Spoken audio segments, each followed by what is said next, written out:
ಇವತ್ತಿಂದಾನಿ ನಮಗೆ ಊಟ ಅಂತಂದರೆ ಬರೀ ಊಟ ಒಂಚೂರು ಉಪ್ಪಿನಕಾಯಿ ಇಲ್ದಿರ ಅದೊಂಚೂರು ಟೇಸ್ಟಿಗೆ ಬೇಕು, ಒಂಚೂರು ಹಪ್ಪಳ ಕ್ರಂಚಿಯಾಗಿ ತಿನ್ನಬೇಕು ಅಂತ ಅನಿಸುತ್ತೆ. ಅವೆಲ್ಲ ಎಷ್ಟು ಒಳ್ಳೆಯದು?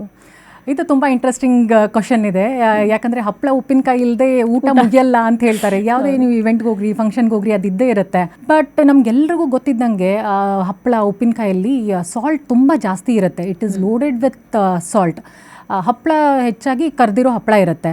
ಉಪ್ಪಿನಕಾಯಿಗೆ ನ್ಯಾಚುರಲ್ ಪ್ರಿಸರ್ವೇಟಿವ್ ಅಂತ ಆಯಿಲ್ ಹಾಕ್ತೀವಿ. So it is loaded with salt and oil, highly inflammatory. ಮತ್ತು ಈ ಕ್ವಾಂಟಿಟಿ ಆಫ್ ಸಾಲ್ಟ್ ನಾವು ತಿಂದು ಈಗ ಕ್ರಮೇಣವಾಗಿ BP, ಬ್ಲಡ್ ಪ್ರೆಷರ್ ಸಮಸ್ಯೆನೂ ಆಗುತ್ತೆ, which will further lead to heart problems and all. So it is always better to stay away from pickle and papad. ಯಾವಾಗೋ ಒಂದು ಸತಿ ಯಾವುದೋ ಒಂದು ಇವೆಂಟಲ್ಲಿ ಹಬ್ಬ ಹುಣ್ಣಿಮೆ ಅವಾಗ ಪರವಾಗಿಲ್ಲ.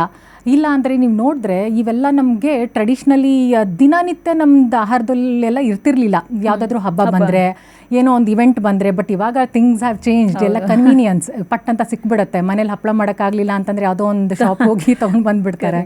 So all such kind of practices ಒಂದು ಸ್ವಲ್ಪ ಅವಾಯ್ಡ್ ಮಾಡಬೇಕಾಗುತ್ತೆ. ಹಪ್ಪಳ ಏರ್ ಫ್ರೈಡ್ ಆದರೂ ಸರಿ ಬೇಡ ಅಂತೀರಾ? ಬೇಡ ಏರ್ ಫ್ರೈ ಮಾಡ್ತೀವಿ, ಆಯಿಲ್ ಇರಲ್ಲ, ಬಟ್ ಸಾಲ್ಟ್ ಇದ್ದೇ ಇರುತ್ತೆ ಅದರೊಳಗೆ.